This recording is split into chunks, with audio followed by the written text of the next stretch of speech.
90-year-old farmhouse with a wood stove in Montana, sitting on the sofa, looking out the window and thinking of all the things I'd rather be doing instead of my math homework. From the prologue, Shade of Fear, Sentence 1, Paragraph 1. Wind howled through the night, carrying a scent that would change the world.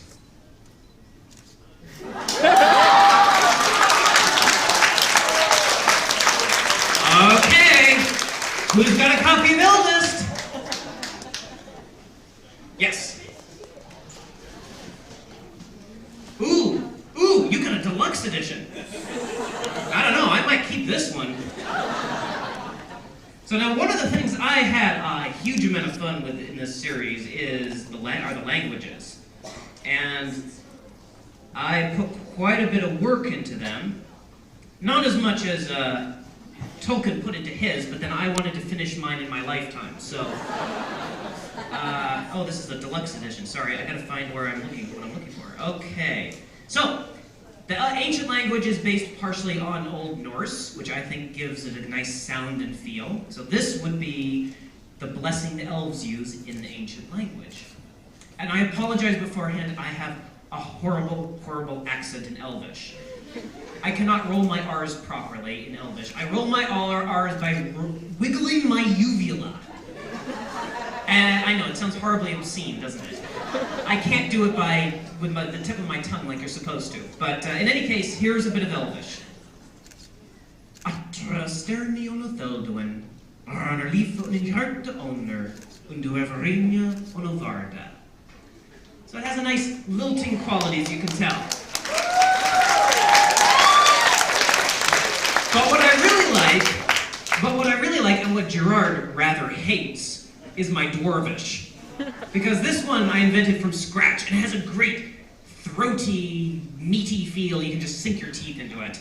And in Dwarvish, you are supposed to roll your R's by wiggling your uvula. So I actually have an excellent Dwarvish accent. All right, so here we go. Here's a bit of Dwarvish. Farm Prethkarach. Farm Jürgen Carmeter, nos eta goroth bastardag, dur incesti rak kiffin. Jock is warab as Barzulagur, dur grimst as Schwelden rak anwin, mog dur rak Jürgen Vren.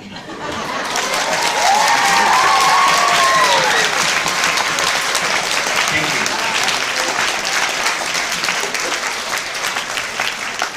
As you can tell, the dwarves are usually hoarse, and no one likes to listen to their love poems.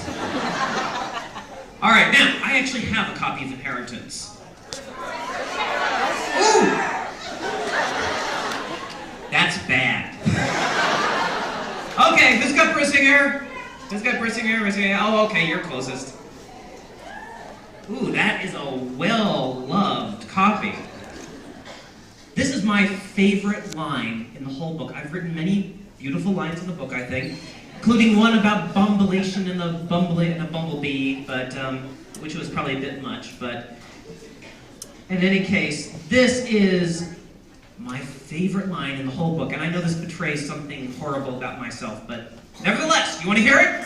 Yes! Ready? Yes! Die, puny human!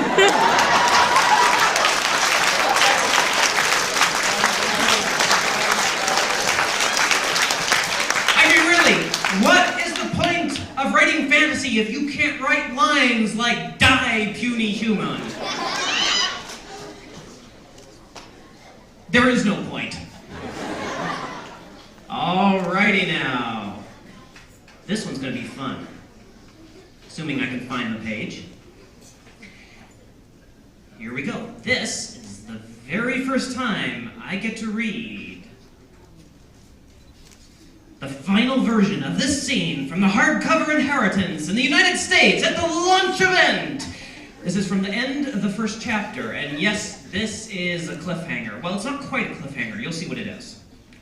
Ready? Okay, here we go. The sound was stabbing, slicing, shivering, like metal scraping against stone. Eragon's teeth vibrated in sympathy, and he covered his ears with his hands, grimacing as he twisted around, trying to locate the source of the noise. Saphira tossed her head, and even through the din, he heard her whine in distress. Eragon swept his gaze over the courtyard 2 separate times before he noticed a faint puff of dust rising up the wall of the keep from a foot-wide crack that had appeared beneath the blackened, partially destroyed window where Blodgarm had killed the magician. As the squeal increased in intensity, Eragon risked lifting one of his hands off his ears to point at the crack. "Look!" he shouted to Arya, who nodded in acknowledgement, and he replaced his hand over his ear. Without warning or preamble, the sound stopped. Eragon waited for a moment, then slowly lowered his hands, for once wishing that his hearing was not quite so sensitive. Just as he did, the crack jerked open wider, spreading until it was several feet across, and raced down the wall of the keep. Like a bolt of lightning, the crack struck and shattered the keystone above the doors to the building, showering the floor below with pebbles. The whole castle groaned, and from the damaged window to the broken keystone, the front of the keep began to lean outward. "Run!" Eragon shouted at the Varden, though the men were already scattering to either side of the courtyard, desperate to get out from under the precarious wall. Eragon took a single step forward, every muscle in his body tense, as he searched for a glimpse of Roran somewhere in the throng of warriors. At last, Eragon spotted him, trapped behind the last group of men by the doorway, bellowing madly at them, his words lost in the commotion.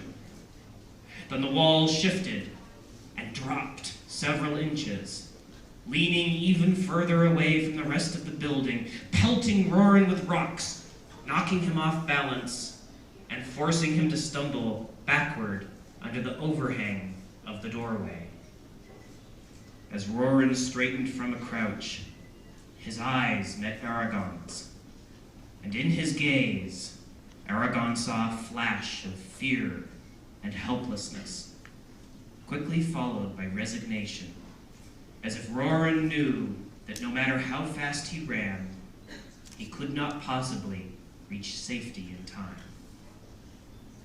A wry smile touched Roran's lips, and the wall fell.